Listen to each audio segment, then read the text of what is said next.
For the third time in less than 3 weeks, a child is shot in the head in North Minneapolis. New details this evening in a St. Paul shooting that left one girl dead and 3 hurt. 75 people have been murdered in Minneapolis so far this year. That grim statistic includes 3 young children who lost their lives to gun violence. With more guns in households, advocates say there's a greater need for educating kids about gun safety. This push comes after a 10-year-old boy was shot and killed by another juvenile in Minneapolis over the weekend. The gun in that case not secured properly. My son was Jace Wilson, and he passed on December 2020 from a gunshot wound from a gun that was left in the bathroom.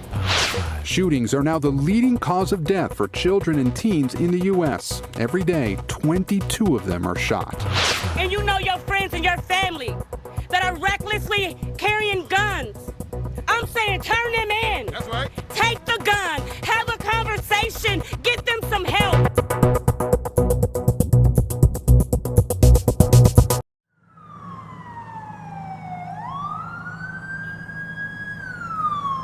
Hello, I'm retired St. Paul Police Sergeant Melvin Carter.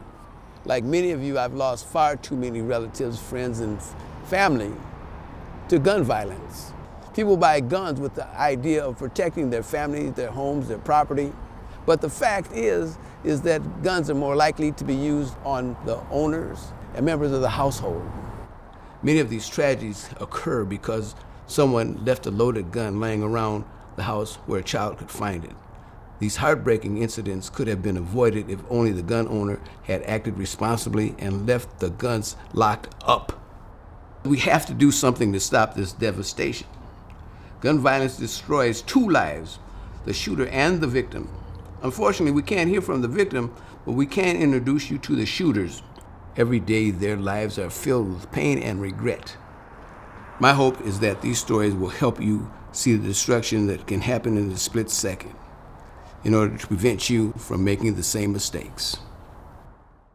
I want you to meet Cody, a young man whose reckless gun handling took the life of his best friend.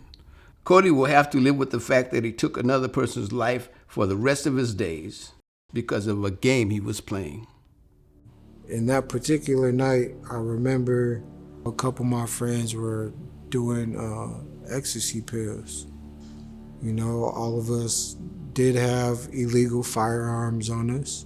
One game we used to play, we'd empty out a pistol and draw it on each other and played a couple rounds of that. I heard somebody come down the stairs. It was DJ. As he got to the bottom of the stairs, he didn't see that I was right behind him, and I pointed the gun at him and I pulled the trigger and the gun went off. After I went around to the front of him, a pool of blood went into my hands. And I don't know, I went into like shock. I think victimizing someone else physically victimizes you spiritually. And not a lot of people understand what that really means until they go through it. But it's very real. I contemplated death a couple times. One, because I was terrified to go to sleep and was being tormented in my dreams. I wanted that to end. I was terrified of a lot of different things. You know, I let down my grandmother, my grandfather, my mother, and my siblings.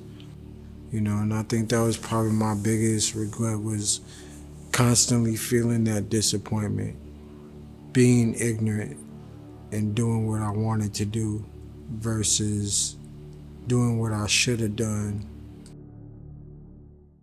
Stories like Cody's are all too common today.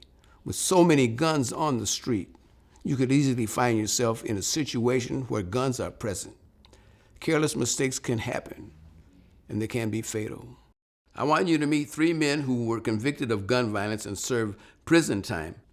Their situations were different, but their testimonies shared the same message. A single bad decision made in the heat of the moment changed their lives forever.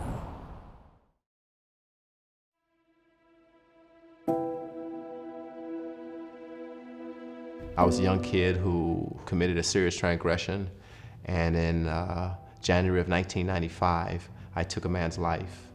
I was charged and convicted with a second-degree murder. I was incarcerated for that time, and I spent a little under 2 decades of prison time. I was released in 2013, and from that point forward till today, of course, I feel like I've been working to live up to my potential, I guess, make people proud, maybe, but really to try to get past, or what we could call repent, for that 30 seconds that destroyed, and really destroyed a lot of lives. And your own as well. Definitely my own as well, yes. Do you feel as though you've done yourself a disservice by shooting another person? Do I feel like I did myself a disservice? Oh, big time. I mean, I did the community, I did my family, I did his family a disservice. When we're talking to young people, why I say, you have to sit with it, because eventually you will regret it. If you do it, eventually you will regret it. I didn't really start to regret it until I was sitting in the county charged with first-degree murder. And it wasn't the charge that woke me up. When it really hit me is when I heard my son's voice on the phone. That's when it hit me. Would it be an overstatement for me to try to reflect it in being involved in that homicide? You committed an act against yourself? 100%, 100%. Long before that shot was fired at Mr. Cheesley, other shots were fired, and it was killing me. Even though I'm shooting or doing whatever I'm doing, it was killing a part of me, the innocence in me, the humanity in me. I chose the street over my kids, over my family. I chose the street over my own self. You know what I'm saying? Like, yeah, I put the streets before my mama, my kids, everybody I said I loved. I abandoned them for this. And so the effects of your actions, they don't just go away. When they release you from that cage, I have trauma from prison. I was tormented in my heart and my mind every day in that cage. Tormented. I still, no matter what life brings, I still gotta carry the fact that I was involved in another man losing his life. Whether I pulled the trigger or not, I was involved. This man ain't never coming back. You know what I'm saying? His mama don't get to hug him, hear his voice, none of that, And so that never leaves. I may be out of prison, but I'm still not free.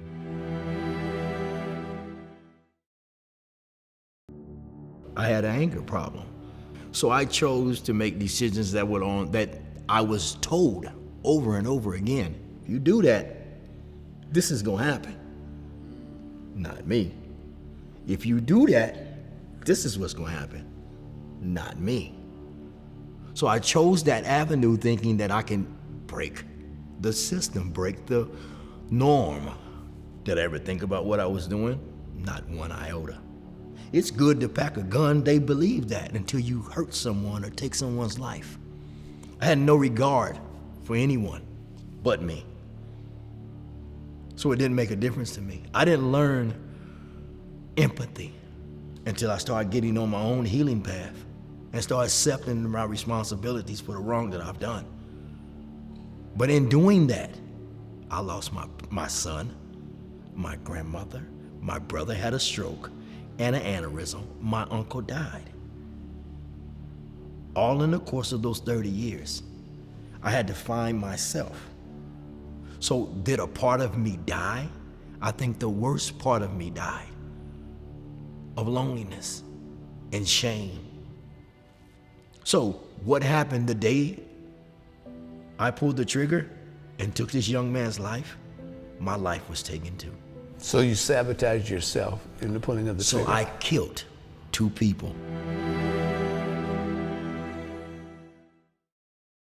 And so I killed 2 people.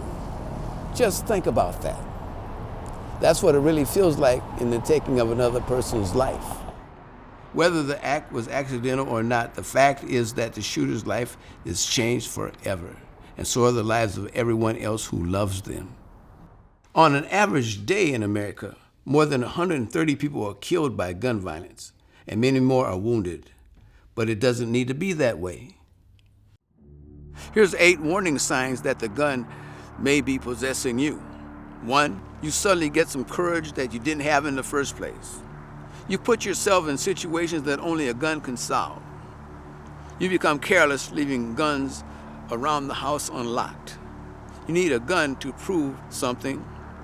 You have a gun when drinking or drugging. A gun replaces your personality. Gun use comes to mind before negotiating or apologizing. Gun use overpowers your mind, your heart, and soul. Do any of these situations strike close to home, reminding you of a friend, a family member, or yourself? Guns are everywhere, so we all need to be aware when a handgun is present. Be prepared to speak up, leave the scene, or both. The life you save may be your own.